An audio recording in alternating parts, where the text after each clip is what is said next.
രാമക്ഷേത്രത്തിന് പിന്നാലെ അടുത്ത നമ്പറുമായി മോദി സർക്കാർ ഇറങ്ങാൻ പോകുന്നു എന്നുള്ളതിന്റെ സൂചനകൾ പുറത്തു വന്നുകൊണ്ടിരിക്കുന്നു. വരാൻ പോകുന്ന ലോക്സഭാ തെരഞ്ഞെടുപ്പിനെ ലക്ഷ്യമിട്ടാണ് പുതിയ നീക്കം. രാജ്യത്ത് ഇന്ധനവില കുറയ്ക്കാനുള്ള നീക്കത്തിലാണ് മോദി സർക്കാർ എന്ന റിപ്പോർട്ടുകളാണ് ഇപ്പോൾ പുറത്തുവരുന്നത്. ലോക്സഭാ തെരഞ്ഞെടുപ്പ് അടുക്കുന്ന സാഹചര്യത്തിൽ ഇപ്പോഴത്തെ കളിയുമായി ഇരുന്നാൽ തോണി കരക്കെടുക്കില്ലെന്ന് വ്യക്തമായ സാഹചര്യത്തിലാണ് പുതിയ നീക്കം. പെട്രോളിനും ഡീസലിനും 4 രൂപ മുതൽ പരമാവധി 10 രൂപ വരെ കുറയ്ക്കുന്നതിനെ കുറിച്ചാണ് ആലോചിക്കുന്നത്. പ്രഖ്യാപനം ഉടൻ ഉണ്ടായേക്കുമെന്നാണ് വിവരം.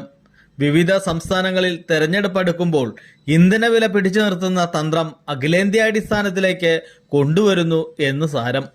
പക്ഷേ തെരഞ്ഞെടുപ്പിന് ശേഷം ജയിച്ചു കയറിയാൽ പിന്നെ എന്ത് ചെയ്യുമെന്ന് കൂടി നാട്ടുകാർ അനുഭവത്തിന്റെ വെളിച്ചത്തിൽ ഓർക്കുന്നത് നല്ലതാണ്.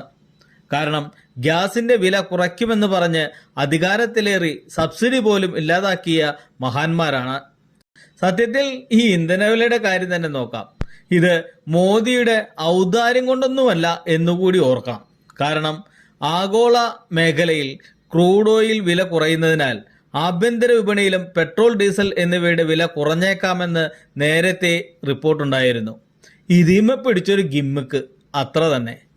ഈ ഇന്ധനവില കുറയുന്നതോടെ അടുത്ത ദിവസങ്ങളിൽ വാഹന വിൽപ്പനയിലും ഉയർച്ചയുണ്ടാകുമെന്നായിരുന്നു വിലയിരുത്തൽ. നൈമക്സ് വിപണിയിൽ നിലവിൽ ബ്രന്റ് ക്രൂഡിന്റെ വില ബാരലിന് $76 പശ്ചിമേഷ്യയിൽ ബാരലിന് $78 വ്യാപാരം നടത്തുന്നത്.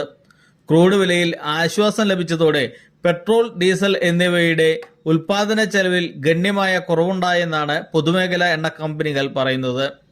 എന്നാൽ കഴിഞ്ഞ 1.5 വർഷമായി ക്രൂഡ് വില $80 മുകളിലായിരുന്നതിനാൽ നേരിട്ട അധിക ബാധ്യത നികത്തുന്നതുവരെ വിലയിൽ മാറ്റം വരുത്താൻ കഴിയില്ലെന്നാണ് പൊതുമേഖല എണ്ണ കമ്പനികളുടെ നിലപാട്. അതിനെ നിയന്ത്രിക്കുന്നതും ആരാണെന്ന് കൂടി ആലോചിക്കുമ്പോഴാണ് ഒരു ആശ്വാസം.